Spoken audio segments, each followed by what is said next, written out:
Bon allez, ça fait longtemps qu'il n'y a pas eu de vidéo update sur la carte. Alors on va s'y mettre parce qu'il y a beaucoup de choses à voir depuis la dernière vidéo. Il y a eu pas mal de choses, notamment cette page d'accueil. On va commencer tout de suite par cette nouvelle page d'accueil, hein. Donc on n'arrive plus directement sur la carte comme avant maintenant.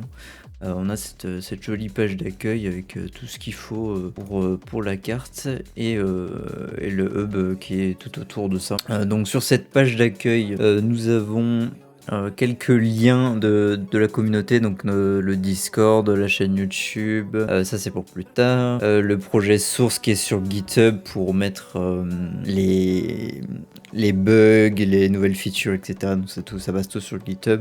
Un petit widget Discord. Nous avons également donc les fonctionnalités de la carte qui sont affichées. Comment l'utiliser, et puis deux, trois autres petites choses, le flux live quand ça sera en place, les lieux les plus importants qui sont les mieux notés par rapport à ce qu'il y a écrit dedans, par rapport aux images qu'il y a à l'intérieur, etc. La carte attribue automatiquement un score sur tous les lieux, et ceux qui ont le plus de scores remontent ici, donc c'est en général les plus intéressants. En bas on a le petit footer là, avec la version actuelle de la carte, et encore d'autres liens. Donc là c'est encore le GitHub, ça vous pourrez aller voir les crédits, et encore un bouton pour accéder à la carte. Dans cette page d'accueil on a également le lien pour aller sur le chronologie, sur la frise chronologique, et sinon on va tout de suite aller rentrer sur la carte. Et évidemment vous pouvez vous connecter aussi sur Discord, juste là je vais tout de suite le faire, donc ça vous connecte automatiquement sur la carte, mais sinon rentrez sur la carte par ici. Hop, on va tout de suite couper ça. Voilà, donc avant de parler de toutes les fonctionnalités de la carte qui étaient déjà là plus ou moins avant, on va s'attarder très rapidement sur le profil. Donc maintenant vous avez un petit profil ici où vous pouvez remettre 2-3 liens, vous pouvez mettre une bio si vous voulez, vous pouvez personnaliser les couleurs, etc., la bannière, ce genre de choses, et vous pouvez également gérer vos disponibilités depuis ici, donc mettre quand est-ce que vous êtes dispo, c'est des créneaux globaux en après-midi, soir, nuit, et il y a tous les jours de la semaine. Vous enregistrez, et nous après ça remonte chez les admins, et on voit qui est dispo quand, etc. Donc vous avez ça. Vous avez vos lieux favoris qui sont également ici. Vous pouvez encore vous connecter si jamais ça n'a pas été fait depuis l'accueil. Vous pouvez vous connecter ici. Évidemment vous déconnecter aussi, et changer de thème. Pour ceux qui n'aiment pas le thème sombre, voilà, vous avez le thème clair. Vous pouvez changer ici aussi. Voilà. Dans ce profil, il y a également la gestion des personnages. Je reviendrai dessus après, mais on a tout un système où vous pouvez gérer vos persos ici en plus du Discord, et je vous expliquerai pourquoi on a ça. Comme avant, ça va pas bouger, hein, il y a toujours la carte. Ce qui a changé en revanche, c'est qu'il n'y a plus de bord, hein, le déplacement est complètement libre, donc ça c'est plutôt top pour nous. Il y avait quelques bugs avant sur les bords, on pouvait pas sélectionner certains lieux, ça a été réglé, et le déplacement est complètement libre. On a toujours donc le zoom, le dézoom, que ce soit à la molette, que ce soit avec le plus là-haut, le plus ici. On a toujours les marqueurs, donc des lieux, ça va pas changer non plus. La recherche, ce qui a en revanche, celle-ci a changé un peu. Tous les lieux. Donc la recherche, par exemple Carleon, on voit qui remonte ici, donc ça marche toujours nickel. Et ce qui a changé par contre, c'est les filtres avancés. Donc maintenant chaque lieu a différents tags, et vous pouvez filtrer par tag. Donc ça peut être des tags de type, donc ça correspond à l'icône qui est attribué au lieu. Sinon des tags que nous on ajoute par rapport au lore, par rapport au lieu, etc. Par exemple là j'affiche tous les ports de la carte, j'affiche les lieux qui ont des quêtes, les capitales, les mines, etc. Donc on peut filtrer par tag, donc ça c'est plutôt bien. Ça c'est un bouton pour voilà, un lieu aléatoirement, ça vous sélectionne un lieu aléatoirement sur la carte. On a toujours le clustering, le regroupement, ça c'est pour éviter les lags, et puis ça fait joli. Ensuite la fiche des lieux qui a beaucoup changé, celle-ci par contre. On va aller sur Valerius Primus, hop, je coupe la musique. Donc on a toujours le lore, on a toujours l'histoire, donc il faudrait que j'en trouve une autre qui a ça, peut-être Imosa. Voilà, lore, un cadre avec du lore, hop, un cadre avec de l'histoire. On a les quêtes, donc un cadre pour les quêtes, un cadre pour les personnages, et ensuite un cadre pour la chronologie, et les instances également. La chronologie, donc ça renvoie directement à la frise chronologique que je vous montrerai après, qui est sur une autre page du coup. Donc il y a toujours évidemment le nom, il y a toujours les images pour les lieux qui ont des images, il y a toujours les vidéos aussi. Hop. Vous pouvez mettre en favori évidemment les lieux, tac, tac, ici, et ça réapparaît après dans vos favoris avec ça correspond à l'icône, donc c'est ce que la ville est, ce que l'endroit est plutôt, et dans quel continent elle se trouve. Donc, par exemple si je mets tac ça en favori, voilà, Dipovia, Large City, machin. Hop, si je peux faire pareil pour celle-ci. Là, voilà, ça sera Dipovia. Là, ça sera Dopuria. Voilà, vous avez compris le principe. Hop, je reviens sur Imosa. Oui, voilà, il y a ça aussi, voilà, c'est ça que je cherchais. Il y a des renvois, en fait, un peu comme sur Wikipédia dans les textes. Donc, dès qu'un texte est en bleu comme ça et cliquable, ça vous renvoie donc sur un autre lieu. Donc, si je clique dessus, hop. Ça me renvoie sur Valerius. Je peux faire pareil dans tous les lieux. Tous les lieux auront ça. Dès qu'un lieu on parle d'un autre ou parle de n'importe quoi d'autre, il y aura des renvois comme ça de partout. Je crois que c'est... Oui, c'est Sanctus Imperator, voilà, qui a des images. Donc vous pouvez cliquer et agrandir les images.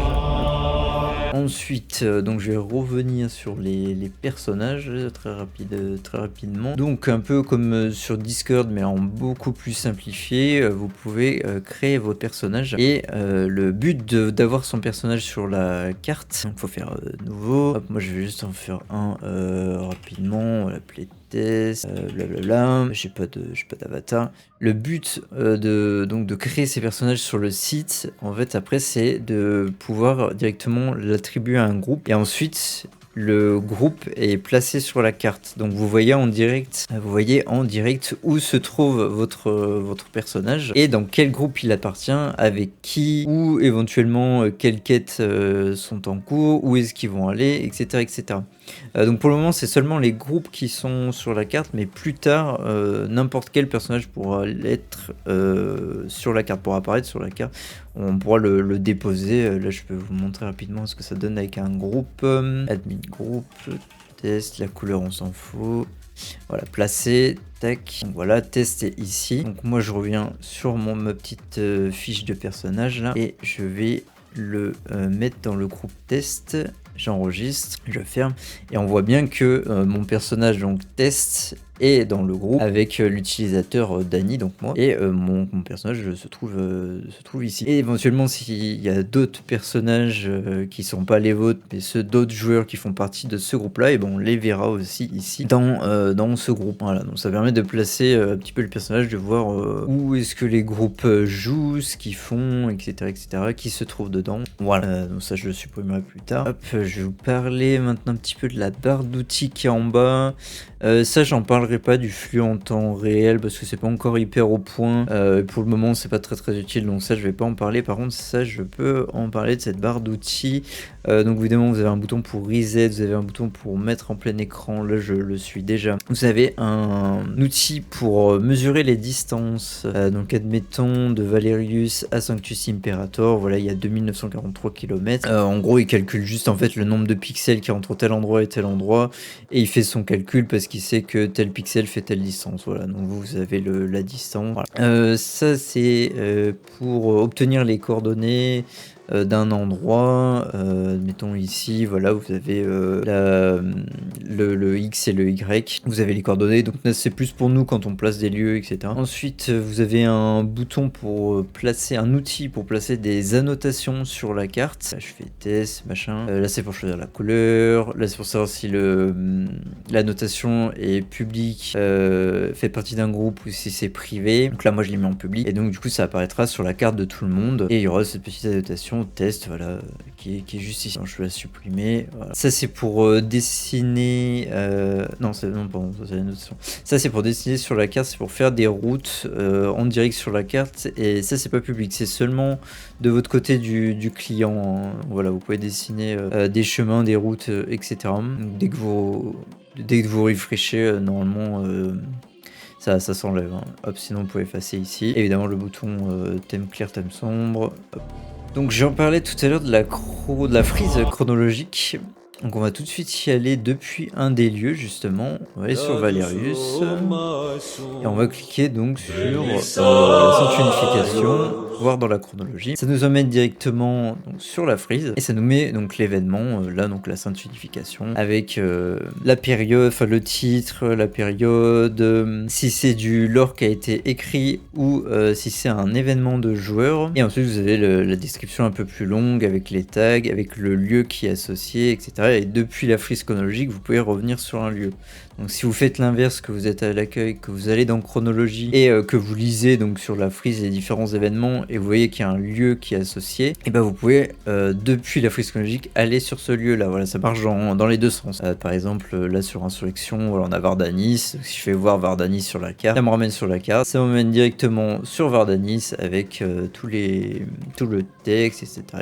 Et l'histoire, la chronologie, l'instant. Voilà, je reviens sur la frise, je réinitialise les filtres, comme ça j'ai tout. Donc la frise, elle se lit de gauche à droite, comme c'est écrit là-haut, là, de gauche à droite. Pour le moment, on a 11 événements qui s'étendent sur 8 périodes sur une plage de moins 3000 à 47 après SCC. CC c'est couronnement Comosicus. Et comment elle se lit cette frise? Donc vous avez à chaque fois l'époque avec les années qu'elle distribue, donc là de moins 3000 à moins 1000. Même si c'est un petit peu plus parce que le suivant il commence à moins 700. Vous avez à chaque fois un petit texte qui explique la période. Vous avez ensuite, non c'est l'époque pardon. Vous avez ensuite la période et après l'événement. Et à chaque fois vous pouvez avoir donc plusieurs événements dans une même période et plusieurs périodes dans la même époque. Je vais prendre le premier, la cosmogonie. Hop, donc c'est du lore écrit. Il y a à chaque fois un petit... c'est le label de la scène, cosmogonie. La période NPC c'est déchirement, émergence, c'est un peu un mot global pour définir cet événement-là en gros. Vous avez à chaque fois un petit texte en dessous, donc c'est le résumé, et après vous avez le plus long texte qui est là. Il y a l'image à chaque fois, vous pouvez cliquer, l'agrandir, voir l'image en grand. Et les tags, donc mythe, origine, là il n'y a pas de lieu lié. Et c'est comme ça pour tous les événements. Hein. Origine du monde, c'est l'époque, déchirement, c'est la période. Et après vous avez l'événement dedans. Voilà, puis ici on a donc encore deux périodes avec deux événements, mais par exemple ici Crise d'Imossa, c'est la même période et il y a deux événements dedans. Donc la catastrophe et la croisade. Là ici on a on a une époque qui va de 40 à 47. On a deux périodes dedans, mais 4 événements. Voilà. Donc la guerre Vrulo-Dipovienne. Et ici, on voit qu'elle est un petit peu différente. C'est pas lore écrit, mais événement joueur. C'est-à-dire que ça, cet événement-là de la chronologie du lore a été fait par des joueurs. Donc là on a le détail, c'est le moment où le groupe LPM a dérobé la hache de l'Eternal Lore. Donc on l'a mis dans la chronologie. Et il y en aura encore pas mal d'autres à venir. Donc on n'a pas tout à fait fini avec cette frise. Et de toute façon notre lore est évolutif, est en direct. Donc il y a encore plein d'événements qui arriveront, de nouvelles périodes, de nouvelles époques. Voilà pour la frise. Je vais revenir à l'accueil. Tac. Je reviens sur l'accueil et je vous parle un petit peu de ce qui va arriver ensuite, donc dans les prochains grands axes du site. Il y aura notamment toute une page planning calendrier pour gérer les parties, les disponibilités, pour voir en direct qui est disponible quand et logistiquement ça va grandement nous aider je pense. On attend toujours les retours, enfin on est toujours ouvert au retour de tout le monde plutôt. Vous pouvez nous les faire sur Discord, en vocal, à l'écrit, sur le GitHub, vous pouvez nous le faire sur le salon de la carte, un peu où vous voulez. Et puis voilà, je pense que j'ai fait le tour. J'ai sans doute oublié des choses. Ouais, ça j'en ai parlé, mais voilà, il y a aussi des liens pour soutenir financièrement ce site. Vous avez vos lieux qui remontent aussi à l'accueil, vos lieux apparaissent ici, voilà, le dernier de le visiter, vos lieux favoris, etc. Voilà, mais je pense que globalement j'ai fait le tour. Il y a encore beaucoup de choses qui vont arriver. J'ai pas parlé de toute la partie administration parce que c'est plus pour moi, Fata, etc. Mais si vraiment il y en a qui ça intéresse, je pourrais montrer un peu comment nous on fait pour créer des lieux, gérer la frise chronologique, etc.